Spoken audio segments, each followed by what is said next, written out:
Oh, I thought we were ready. Yeah, I just wanted to make sure you were sensitive. Don't you know I'm a very important person and I've got things to do? You know who I am. Don't you know who I am? That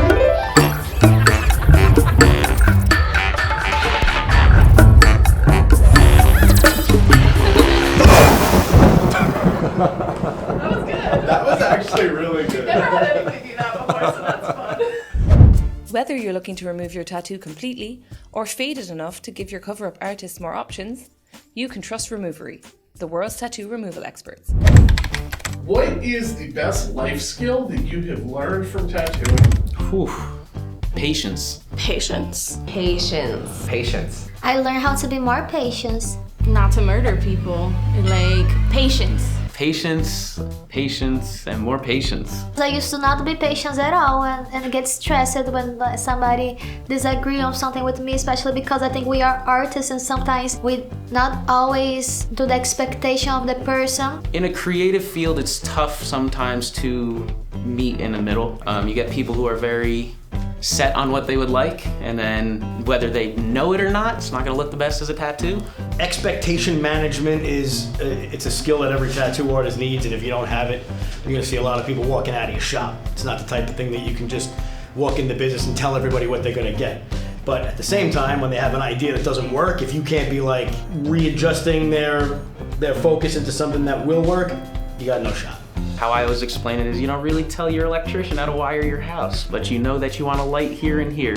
So you kind of got to meet somewhere in the middle. But yeah, that's where the patience really comes in. And patience for people, for sure, because like you get the same 100 questions over and over and over again. But then they don't know that. They don't know that I get the same question 10 times a day, so I gotta try to be patient. People like have this assumption that an apprenticeship is just learning the tattoo. No, you learn patience, and it takes years to master. I'm not 100% there, and I've been tattooing for 13 years, so. I'm 14 years in, and I'm about 80% there. So I'll let you know when I get there as far as mastering it. I'd say the best life skill that I've learned from tattooing is how to push my emotions down as far as they can go, just to get through it. What about you? So your emotions is Zanny bar? I'm hurting, man. Oh, the best life skill I've learned from tattooing is that I can sell anything to everyone. Anything to anyone. Everything to everyone. You become a car salesman. You are trying to talk people out of making awful lifelong decisions, and that goes a long way in other aspects of your life. Just how to conduct good business. You know, how to communicate with people, you know, because at the end of the day, this is still a service industry. So I learned to communicate and figure out what people want and try to deliver. I have convinced people to change their careers. I've convinced people to, you know, go on that trip they've always dreamt of. I'm like a follow your dreams type of person, but like that takes a little bit of a salesman pitch sometimes. But if they kind of want it, I can get them to go full send on that.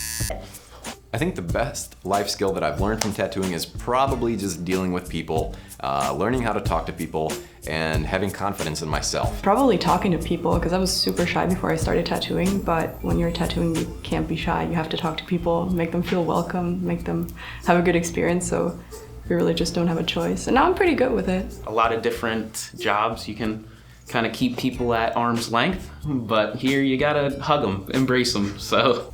What are some like small talk things you like to talk about with your clients? I feel like I don't do small talk. I just jump right into the heavy questions, ask them about their life, about their opinions. We talk about a lot of stuff, but none of it is small talk, I feel like, because it's so boring to me. So I was a very shy, kid growing up, and the first tattoo shop that I got into, my old boss forced me to talk to people. I never really wanted to go up front and talk to people, but he'd stand behind a wall and say, "I'm gonna hit you so hard if you don't go talk to this person." So kind of forced it on me, which I was a little scared at the time, but I thoroughly enjoy talking to people now. Whatever it was that he did it, it worked, and yeah, I'm not as scared to talk to anybody. Because I'm super socially awkward, I don't know if you can tell, but it really helped me to be able to talk to people, you know? I don't know, somebody comes in and it's awkward and weird, you've never met them before, so you just have to talk, and then it's cool, and then you're kind of friends for a couple hours. It helps with like going to family functions and talking to them too. So. Just learning how to communicate with people. Every time I'm like, consulting with someone, you just learn how to be a people person, how to work with them, and just how to like get what it is that they have in their head out onto the skin. Being friendly and interacting with people definitely is a plus, and it helps you make money. And our job is to obviously do tattoos, but it's to make money. I think that's probably the best thing I could think of. I've had to learn how to interpret people, and that's a life skill. They're usually trying to tell you something, even if the words aren't exactly right. They're trying to express something they're needing or wanting or looking for, and I've learned how to listen carefully. You picked that up really well. I find it really valuable to have a captive audience. I talk to my customers a lot about things that I like and things that they might get into, and I build relationships with my customers, and I keep up with them, and sometimes we, years down the road, share kind of victories, that we had talked about years ago, or things that I had said I wanted to achieve, or same thing for them. Like maybe they did something and reached out to me, and so I think it's more than communication. It's more like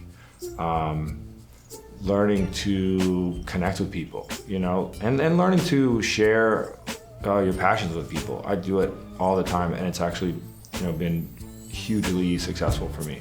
Yeah, I'll say for a life lesson, hustling. I say it got me, it got me to do what I do best, and just do what I love and get able to meet all these people. He's only 17. Yeah. So this is my son. Meet all these people. I even got to make like merch. It's my shirt. It's super fun. I'm glad to be a part of this. And I think he grew up in the tattoo shop. So I think that I say it all the time. I'm happy that he grew up in the tattoo shop because he's not shy. He he has good people skills. So I think that's definitely a good. When you hang out in a tattoo shop, you meet all kinds of people. So you get to see the good, the bad, the ugly, and I feel like people skills is, I think, definitely a life. Very beneficial. Yeah, for sure. I would probably say discipline. Discipline is very important in tattooing. Even though a lot of tattoo artists probably lack some discipline a little bit. I think the cross-contamination thing actually applies in real life. Like, I have learned how to be a cleaner person. Most things die once they're exposed to the air, and so I actually felt safer in many ways. However, when I learned that hepatitis could survive for 2 weeks, that kind of freaked me out.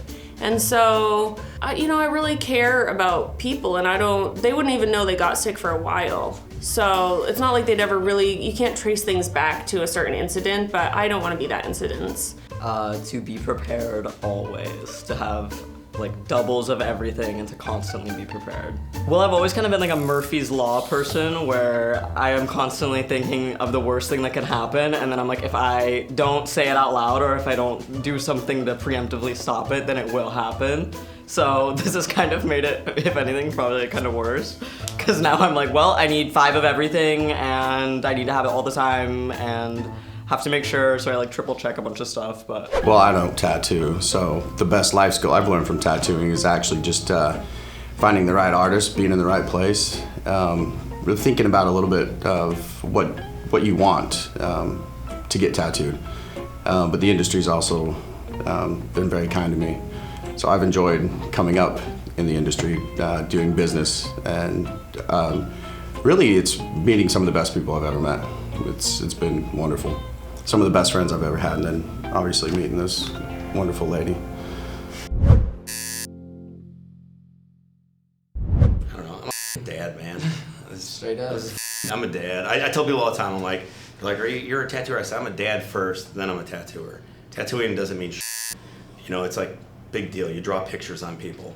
But being a good dad, that right there, like, I would rather have people tell me that I'm an amazing dad than I'm an amazing tattooer. Like, who is an amazing tattooer? There's 100 guys doing the same exact tattoo, but out of those 100 guys, I'd rather be the best dad. So that's I've always said that.